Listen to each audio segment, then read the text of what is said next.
Welcome to Next in Tech, an S&P Global Market Intelligence podcast where the world of emerging tech lives. I'm your host, Eric Hanselman, Chief Analyst for Industry and Company Data at S&P Global Market Intelligence.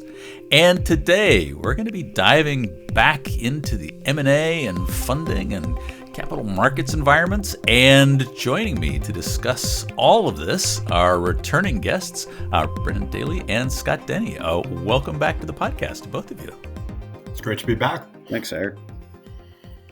It is great to have you in interesting and, I was going to say tumultuous times, but there's certainly a lot going on. There's been a lot that has been going on. I guess maybe why don't we start off with a little bit of background and a little bit of the M&A side. Brenon, where have we been coming from? And we've got some interesting perspectives on what happened last year and I guess an entree into what's going on this year. Yeah, it's great to be back on the pod. And I'll say from the outset, the tech M&A market is not where we want it to be.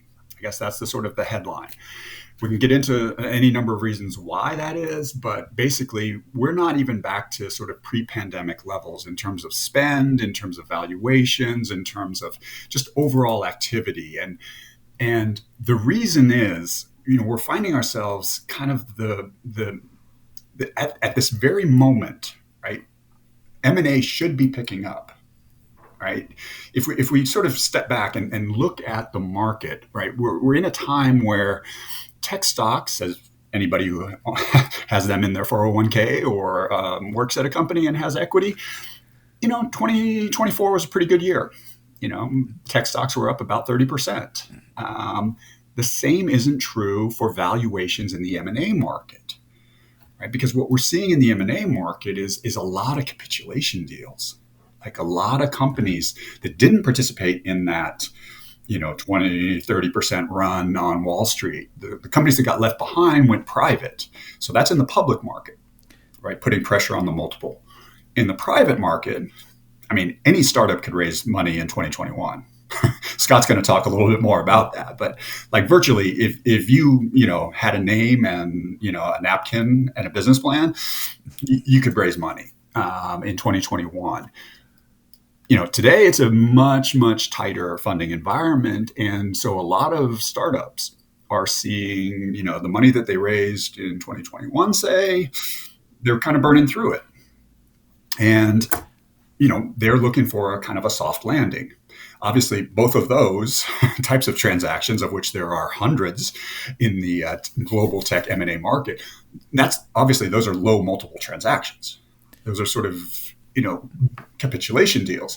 So that's putting pressure on the multiples. We're not seeing like the expansion deals, like Google and Wiz notwithstanding. That was a anomalous event. We can certainly get into all of the specifics, but this is the last time you're on. You were talking about this realignment of expectations in terms of the environments and kind of multiples that people are thinking about, and the economic realities that were coming home in all this. That basically, the prevailing valuation last year for tech M&A was half the multiple that it was in 2021. Right? That's just a stark fact. And and complicating any transaction in any tech market is entrepreneurs don't think that way.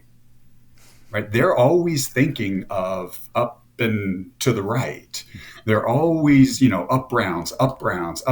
Your, the post-money valuation on your company is always, the previous times two or whatever number you come up with your backers.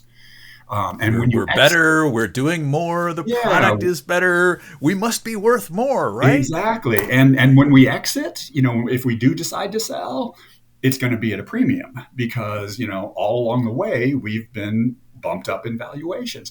And that scenario broke because in 2023, which was the great tech reset, right? 2023 was the great tech reset where companies basically just said we're not doing deals. We're just not doing deals. We're firing people. we're closing offices, we're getting rid of these deadweight products, right? And all three of those strategies, by the way, are directly orthogonal. They fly in the face of M&A because M&A brings people, places, and products, right? So M&A was out of the question in 2023. Spending overall for tech M&A in 2023 hit its lowest level in a decade. So roll forward into 2024, last year, everybody expected, hey, market's back. We're gonna pick up right where we left off. We're gonna get running again, and it's gonna be the tech M&A market that we all know and love. And it didn't happen because last year everything kind of got pushed.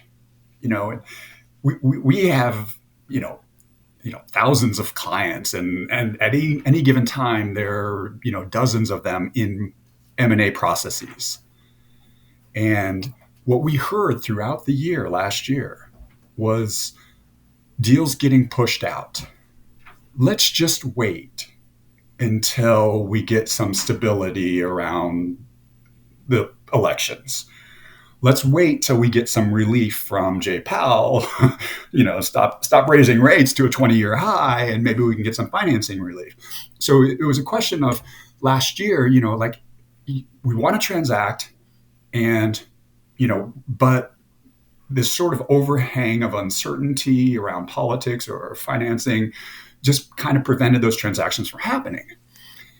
Then both of those got resolved. Both of those concerns got resolved in late 2024, and the market just sputtered, and it's continuing to sputter, right?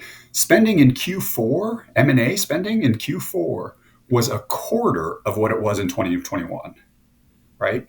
$50 billion, which is nothing, right? I mean, Google just spent $30 billion in a single deal, and we had $50 billion total for 3 months for every company, every transaction. So the market just sputtered. It lost momentum.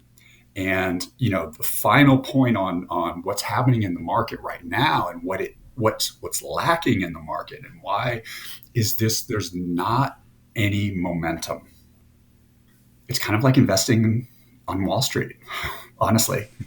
It's, green days turn into green days, turn into green days, turn into green days. And that's how, stocks triple in 2 years, right? There's just a certain momentum in investing or acquiring.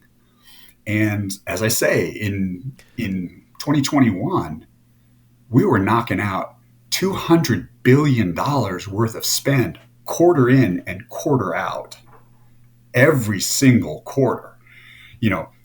As I say, this quarter Q1, we're almost done with Q1. It'll be, like a buck and a quarter. So, half of what it was. Well, and we saw that in sort of the sentiment data that we see in studies as well, right? I mean, what we were seeing out of the banker study, every year, the team puts together the big deal, the decision on where that went, and that was not clear cut, or the Golden Tombstone Award. That was I don't know. I guess a little challenging for people to come up with their favorite deal of the year. Yeah, I mean, it was sort of it was representative of an underwhelming year, basically, right? It was a subpar year. Last year, it was about 20% below in terms of overall tech M&A spend. It was about 20% lower than the 10-year average. And there wasn't really a defining transaction. And it's important because, investors and acquirers look for signals, right? There are companies that are bellwethers, whether, Cisco back in Internet 1.0 was a bellwether. IBM in its day was a bellwether, and they set the tone for the overall market, or they helped to set the tone for the overall market. And we didn't see that sort of breakthrough transactions. Instead, what we saw, in my world in M&A was, companies that realized they weren't a bellwether and they had no chance to become a bellwether, and so they looked for somewhere else. And it's that's kind of the public market version, but it's even more pronounced. And Scott's done a lot of work on this. That's happening in the public market very visibly, but in the private market, I would argue it's probably even more pronounced. So, Scott, a bit more dour on the private side? Oh, how do you see it? Well, I mean, those, as Brennan pointed out, the public market and the private market often track each other in terms of valuation. And in 2024, that was something that sort of separated, where we saw these rising valuations for public companies, and the reading on private software valuations in particular just headed in the other direction. That continued to tick down. There's always a gap, of course. They're never the same. A private company has better, or public company rather, has better liquidity, and so on and so forth. They tend to be a little bit larger, a little bit more of a rarity, so they command a higher multiple. But those multiples for private companies were, at a historically large gap in terms of the median multiple. I think the median multiple for a software company was somewhere in the neighborhood. A private sale was roughly 4 times trailing revenue. Definitely well off what we were seeing in 2021. Probably like something similar to what we were seeing really before there was a flood of private equity in the software market. At the sort of midpoint of the last decade. Now we are seeing those public company multiples come down, but sort of begs the question of how much further do the private company multiples come down? And the answer is we don't know, because none of them are getting bought. There haven't been Deals are not happening. Yeah, there was Wiz, and its investors and its executives are have every reason to celebrate because Absolutely. they've got a massive return. But does that trickle down to the rest of the market? It's really tough to make a case for that. And in some ways, the return on that kind of investment highlights the broader problem in the venture industry, because you need a $32 billion return to have, $32 billion exit to have a venture return where, where one deal can make the entire fund. Um, I don't have the numbers of the return exactly off the top of my head, but it's significant. Even for the last money in, I think it was 12 billion was the post money on Wiz. Mm-hmm. You're looking at a $32 billion exit. Of course, there could be structure and whatnot, but ballpark, you're looking at 2.5 times and change. That's a good outcome for just a couple of years, and the early stage guys even far better IRR.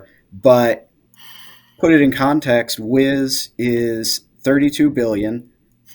It's almost 50% larger than the next best return ever. So, the M&A knowledge base, I think number 2 is WhatsApp.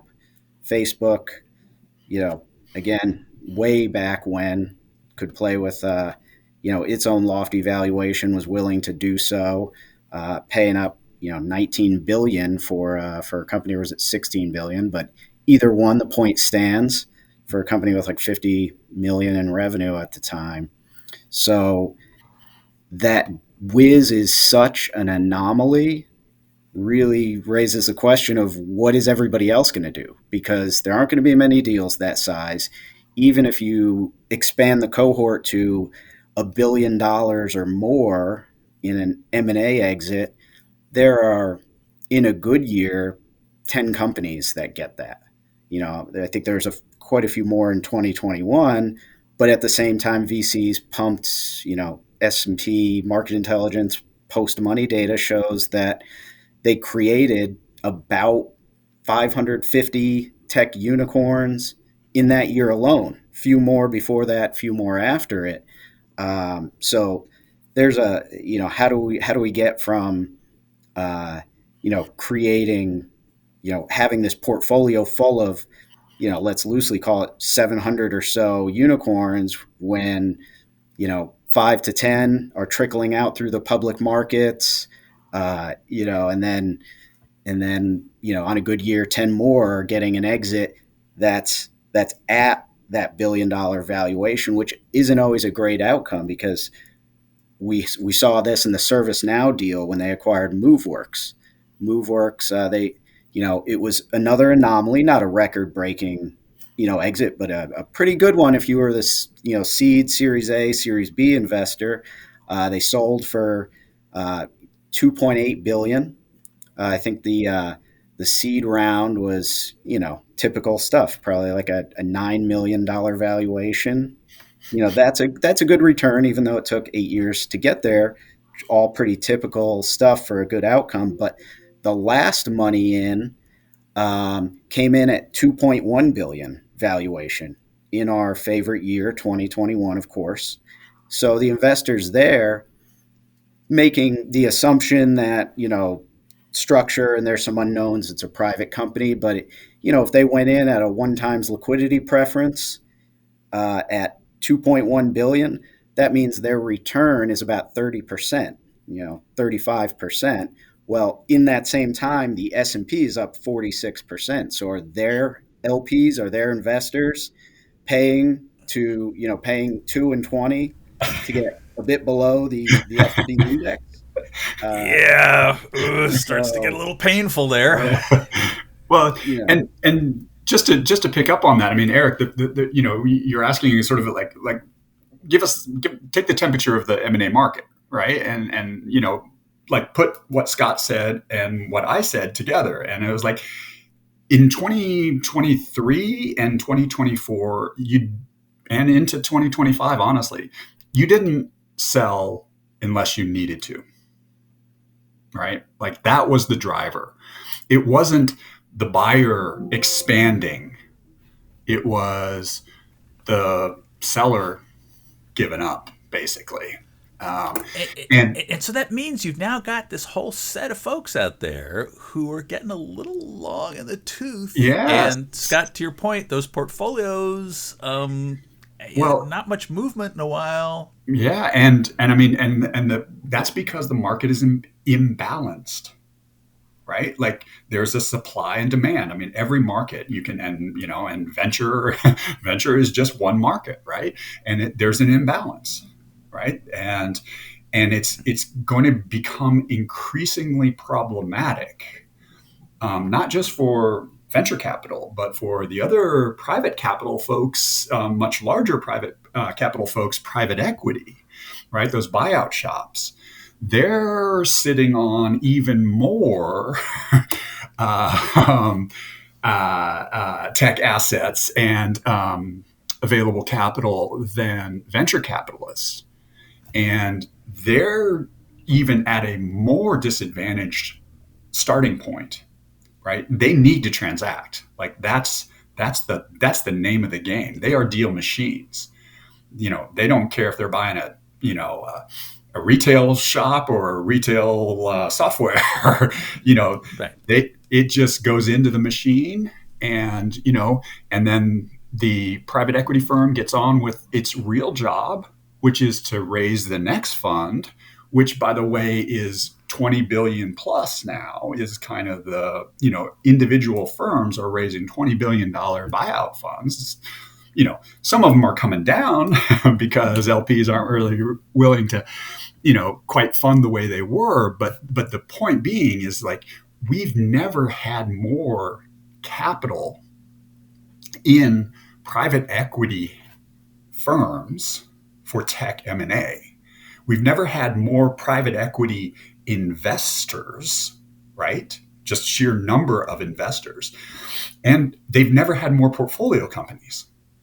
And yet, year on year, 23 into 24, they flatlined, right? They they just, and you can obviously, point to a, Fed funds rate being the highest in 20 years. Of course, that's the cost of capital. Money actually costing something and Yeah, other exactly. minor things. Yeah, I mean, if you can borrow for nothing and go buy it, and I mean that's, I could make money on deals Nice like work if you that. can get it. But so now they're having to work through, much like, it's not directly analogous, but it's somewhat like the venture capital portfolios. Like they're having to look through there and actually make financial decisions that don't assume an up round. And that's a really hard conversation to have. It goes against, again, like it goes against human nature, basically, right? It's like you're worth less today than you were yesterday. That hurts. Nobody wants to say that. Nobody wants Not to, a happy thing in so many no, ways. So that's Okay, but AI. Okay. I'm surprised it took us. Yeah. I'm surprised it took us this long to Didn't get it fix to that. anything? Come on, that's just grind up a little unicorn horn, and you got the appropriate dust there to make that happen, right? I don't want to get into a debate about which asset class is worse off, but Well, but private equity, and I'm overgeneralizing because first of all, the line between the two is blurrier than ever. Um, the types of companies that private equity has acquired, especially in that 2021 period, do look more venture-y than they had in the past.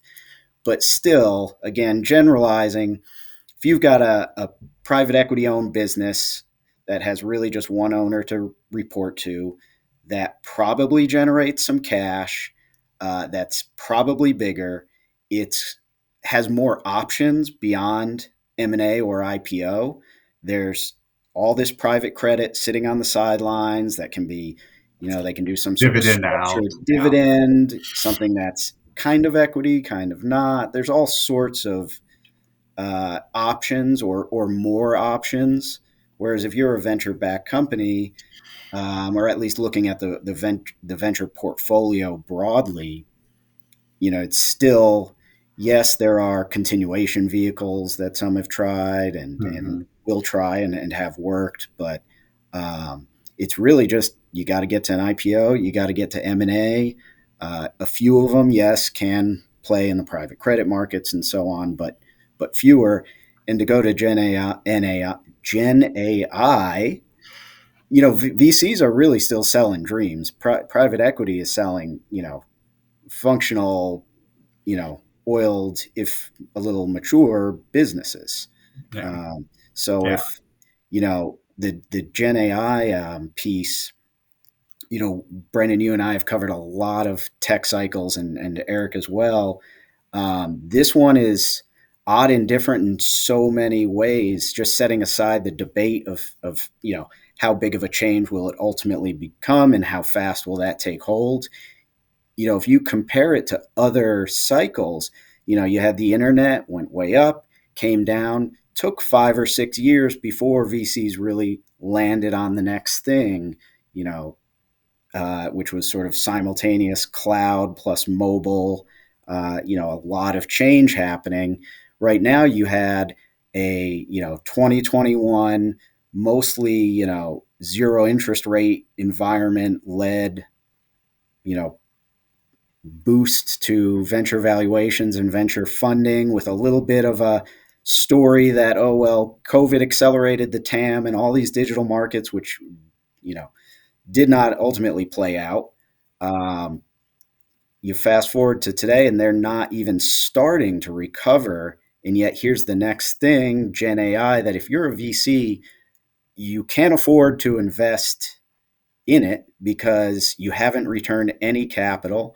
And DPI, I looked up our data through our partnership with Preqin, where what's the DPI, the distributed paid-in capital? How much cash have VCs returned through the first 3 full years of their 2019 to 2021 vintage funds? and it's below 10%. Now that number would almost never be above, Ouch. 50 or 100% because we are still talking about it's early days, 3 years in, but usually there's a couple of wins you can point to. So when you go back to your LPs for the next fund or even just the next distribution to make this investment, they have cash and they're willing to hand it over. Now they don't have the DPI. The enough time hasn't gone back where they haven't forgotten about the wound, and yet they're asking for more money for Gen AI, and they have to because whether you are bearish or bullish, it's the theme of the moment, and no VC can go to their LPs and say it's overhyped and we're passing. Yeah. And Eric, just to put a point on it, since you asked most broadly, right? Like, so my company I worked at went public in January of 1999 in one of, when the browser was the most disruptive piece of technology, right? Much like, ChatGPT is disruptive, mobile was disruptive. So that trend, I rode that up. I was a paper millionaire. I would just say that I'm still working. Like I'm on this call with you talking about the next trend, right? And then, in M&A, I'm looking back on IoT and I'm thinking like, man, a boatload of capital went into IoT where we were going to connect everything. Like my fridge was going to, send a text to my phone to remind me to pick up milk, and my car would know where be connected to your jetpack, right? Yeah, it was all gonna, everything's gonna be wired and work seamlessly, and like, yeah, maybe, but not really.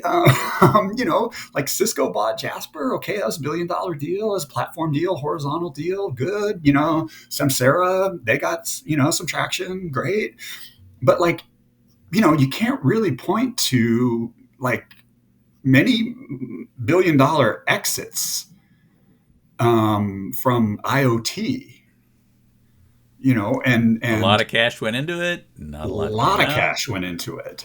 And now I sort of wonder, the other piece of this on the AI side is that we've talked about the role of strategics as being another potential avenue, and the concerns that now you've got all of what are the classic strategic investors who are sinking a lot of their resources into their own investments now. Yeah. Is that taking a lot of that capital off the table? That's the same thing. I mean, like everybody's like, oh my God, Google, $30 billion for Wiz. That's amazing. That's as Scott said, that's 50% larger than the previous, VC exit. It's like, dude, Google's going to spend $30 billion on CapEx next quarter. Like, Microsoft too. Like it's, and that's just chips and data centers and whatever, right?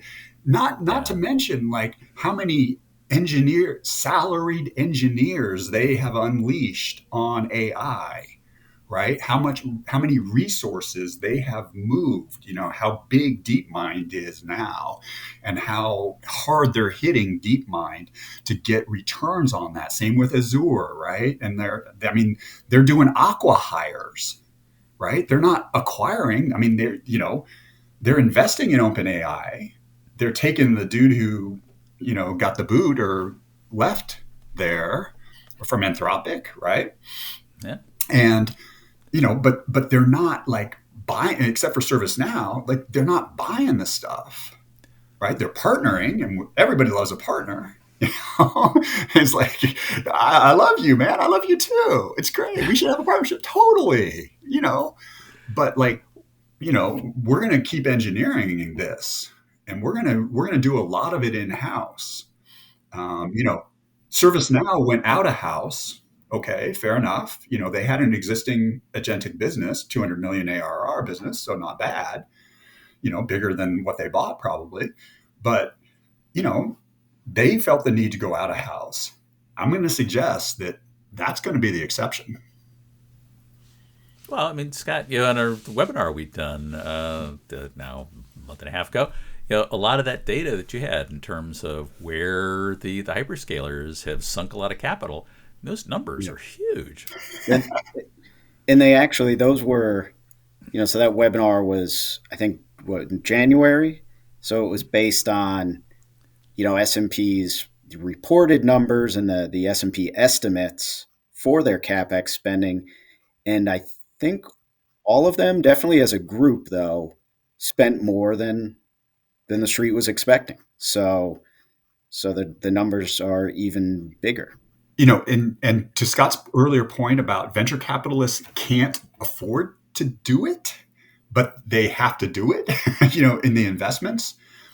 The hyperscalers they can afford to do it because they're sitting on record amounts of cash, and they're doing it anyway, right? Like Satya is upfront. He says, we are buying ahead of demand. Like that is speculative purchase, right? Those are real dollars going to assumed demand. Okay.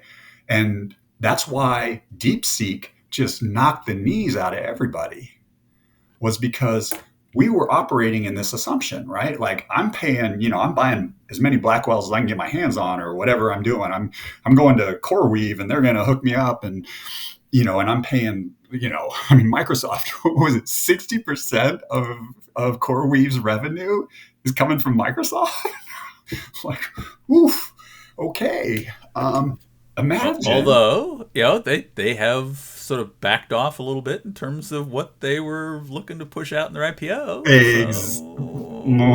Because again, life is assumptions, right? Like business is making assumptions, right? I assume AI is going to be a profitable, productive enhancement to my software. So I'm going to either buy it or I'm going to build it, right?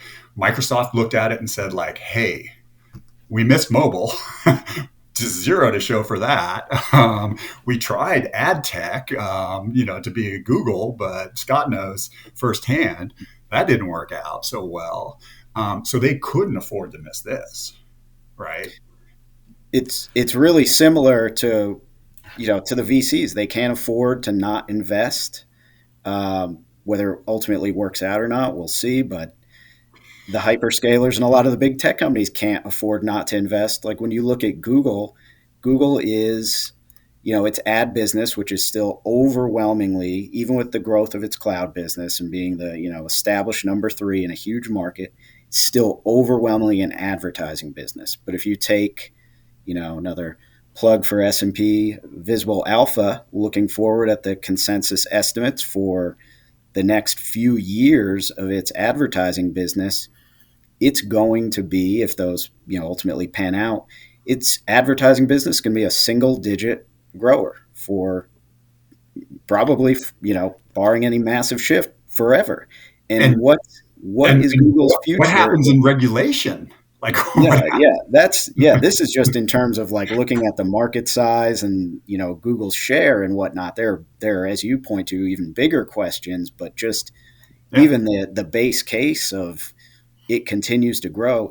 Its advertiser, it's had years of single digit growth, but never an extended trend of single digit growth, and that's what it's facing now. So what happens when Wall Street starts looking at Google as this isn't a growth company, this is a traditional advertising business like a cable company? Yeah. They have to grow that cloud business, and Gen AI is the vector. Yeah, and compounding that problem, or that challenge rather, is the very fact that AI effectively could replace Google search. Yep. So and then what happens to the ad business? And exactly. So so that helps explain, sort of in the big corporate chessboard, why you pay $32 billion for a security when you're a distant third in a highly competitive market, but still double-digit growth. right? Like AWS is putting up whatever, 30, $40 billion a quarter, right? And they're still growing at 20%. So, you know, the Google folks down in Mountain View are looking at that and going like, that's sustainable. That's durable, right? That's what we want out of AI. We don't want people like querying Gemini asking for like recipe plans for the week, you know, which is most, I don't know, 99% of the Chat GPT and Gemini queries or whatever. You know, that stuff is money losing. But if they do it right with security, because as you know, I mean, you're a network guy, but you get dragged into a lot of security conversations because you know that like that is foremost in any any consideration for, you know, where do we put our workloads, and security is top of the list as a consideration. And it all gets back to all the prospects in InfoSec, right? Yeah. So, you know, that's well, why. So, all right. So, where are we headed with this? Where does this take us in the immediate future? Do we continue to sort of bubble along? I mean, it seems like somebody's gotta actually start to do some transactions to actually shake some of this out on both sides of this equation. You know, public and private, right? Yeah, I'll start maybe public market, Scott, and you take private market. Okay, we'll divvy up the landscape that way. And in the public market, I mean, keep in mind, Wall Street is rewarding the CapEx spend.